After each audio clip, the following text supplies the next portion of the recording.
pamoja na kukosekana Pacome Zouzoua ambaye ana injury, lakini kiwango chao kilikuwaje dhidi ya Fountain Gate kwa mechi ya jana Hamisa? Young Africans kwa sasa hivi kitu ambacho inawezekana kikawa ni luxury kwao ni uwepo wa wachezaji wengi wazuri kwenye eneo kwenye maeneo ambayo yanafanana au kwenye eneo moja. Kwamba sasa hivi angalau Young Africans sasa kwenye ile eneo lao la ushambuliaji kwenye maeneo yale ya pembeni wana ile luxury ya kwamba akikosekana fulani atacheza fulani. Kwenye eneo la namba 10 wana ile luxury akikosekana fulani atacheza fulani. Pia hata kwenye eneo lao la ushambuliaji. Sasa hiyo pia huwa ina impact directly na indirect. Kwamba directly itasaidia pia mwalimu kuweza kufanya rotation kuna nyakati kwenye kipindi au inapotokea sababu majeraha huwa hayabishi hodi. Huwa yanatokea tu.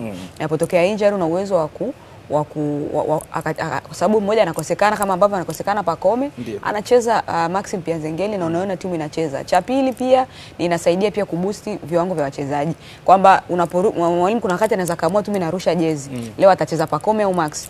Yule ambaye anapewa jezi kwa wakati husika lazima atacheza juu zaidi ya kiwango chake kwa sababu anaamini kwamba nitakapocheza chini ya kiwango changu kuna ambaye yupo benchi kule anajua kabisa muda wote atakaonyanyuliwa mimi atakuja kucheza kwenye nafasi yangu na ata showcase performance ambayo ni nzuri. Kwa hiyo ni kitu ambacho of course kinawasaidia. Ndio maana sasa hivi unaweza ukaangalia Young Africans kukosekana kwa Pacome Zouzoua wala haikuwa ni story ambayo ni kubwa kwa sababu inafahamika kwamba atakapokosekana Pacome anaweza akacheza Mzizi kwenye eneo lake, anaweza akacheza Maxi kwenye eneo lake na ukaiona timu inapata matokeo. Anakosekana Halid Aucho lakini angalia uwepo wa Duka Abuya kwenye eneo la kiungo namna gani ambavyo inakuwa inamsaidia mwalimu angalau kutokuonekana hata kama pengo litaonekana kwa sababu kidogo kwa mfano kama kwenye eneo ambalo anacheza Halid kuna difference kidogo ambayo inakuepo anapocheza Halid au anapocheza Duka. Lakini sasa kutokana pia na mechi ambazo wamebakiwa nazo ni za Premier League. Mechi za ligi kuu ni ngumu sana kwa mpinzani wako labda kukuonyesha kwamba una madhaifu sehemu fulani. Utaonyeshwa kwenye mechi chache sana. Mfano labda mechi dhidi ya Singida, mechi dhidi ya Simba, mechi dhidi ya Azam, lakini hizi mechi zingine ni mechi ambazo unacheza mara nyingi zaidi kwenye nusu ya mpinzani wako. Na maana ni ngumu mpinzani kusema kwamba na mimi nataka ni dominate eneo la katikati. Kwa hiyo unakuwa unaona the way ambavyo wanacheza. Na of course kwenye siku ya jana Young Africans walikuwa of course walikuwa na kiwango kizuri ingawa kabla ya kufungwa goli ambayo yalikuwa ni makosa ya golikipa. Utawasifu pia namna ambavyo Fountain walikuwa wanacheza. Walianza kucheza vizuri sana. Walichokifanya ni kwamba waligundua eneo ambalo Young Africans wana ubora kwamba ukiwaacha Young Africans ukimwacha Stefan Aziz Ki awe anapokea mipira nyuma ya viungo wako wa ulinzi pale between the lines ni hatari sana. Kwa walichokuwa wanakifanya wakina Joram pale kwenye eneo la kiungo wakapunguza distance baina yao na kina Jackson Katanga Shiga kwenye eneo la ulinzi. Means kwamba Stefan Aziz Ki achague mawili.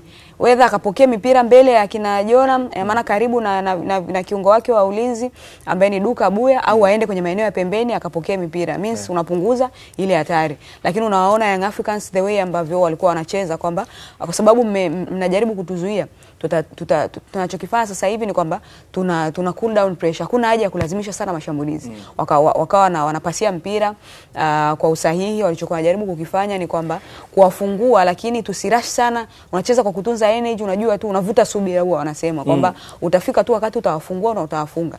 Angalia goli ambalo wanakwenda kulipata ingawa pia ni makosa ya golikipa lakini cha pili ambacho utakisifu ni utamsifu mfungaji. Anticipation ya kugundua kwamba hapa huyu golikipa inawezekana mpira asiweze kukechi. Kwa sababu pale kama Mzizi asinge anticipate huenda golikipa hata ukiachana tu na madefender golikipa mwenyewe angeuwai ule mpira.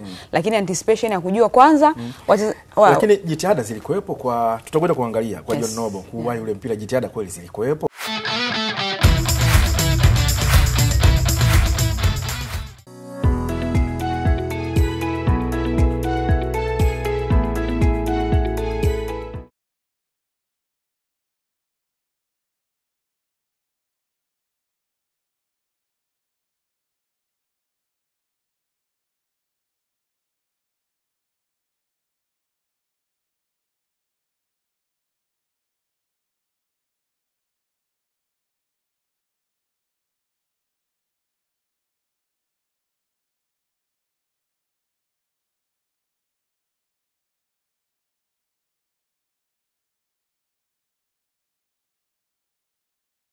lakini kama goalkeeper unafanya makosa wakati timu haikuwa na yani hakuna pressing ya aina yoyote kutoka kwa opponent. Yes. Unazalisha wewe kama wewe goalkeeper makosa. Yeah. Sasa unajua mkiwa mnacheza ndio maana inaitwa team.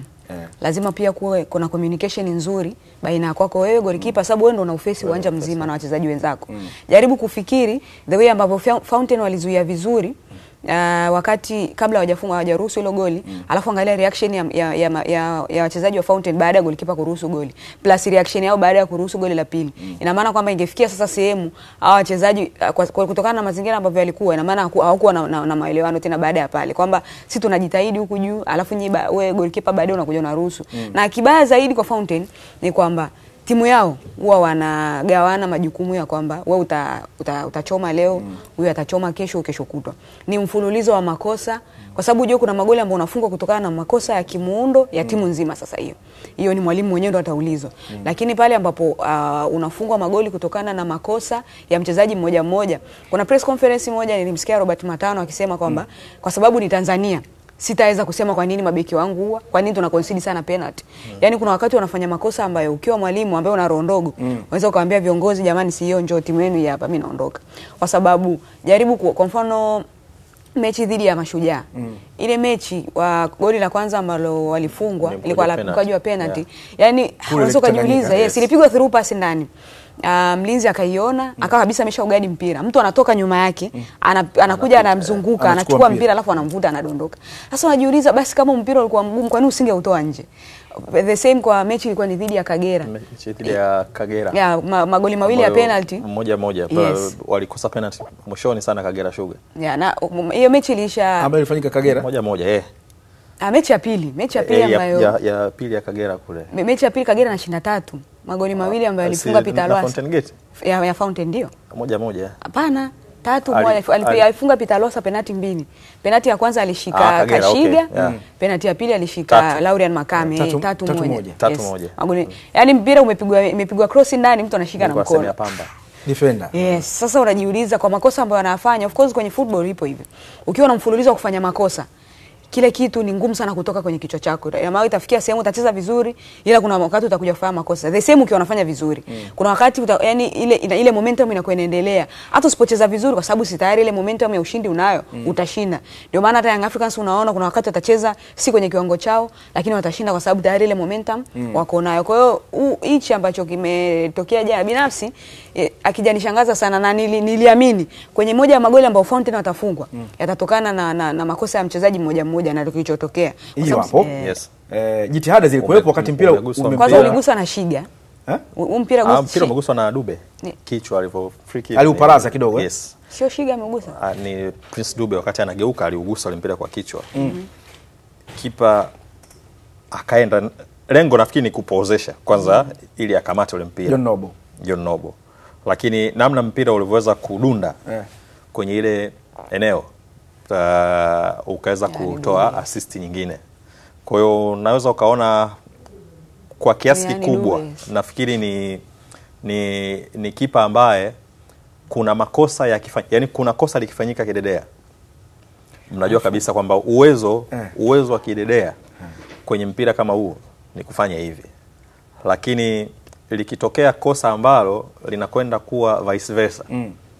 Wengine wote watakuonyesha kidole wewe kwamba Idi mara zote pengine kwenye training kwa sababu mnafundishwa kwa sababu kuna mipira ya ghafla mpira unaweza ukadunda kwa sababu mpira kama utadunda kidogo unaingiaje, kuna kasi ya mpira ikija, kuna direction ambayo mpira unabadilika, mwili unafanyeje, kuna kila kitu ambacho kinafanyika. Kwa hiyo nafikiri maneno ambayo kazungumza Robert Matano kwenye mahojiano yanaakisi kwamba Nobo ana uwezo wa kufanya kitu kikubwa zaidi ya kile ambacho amekifanya.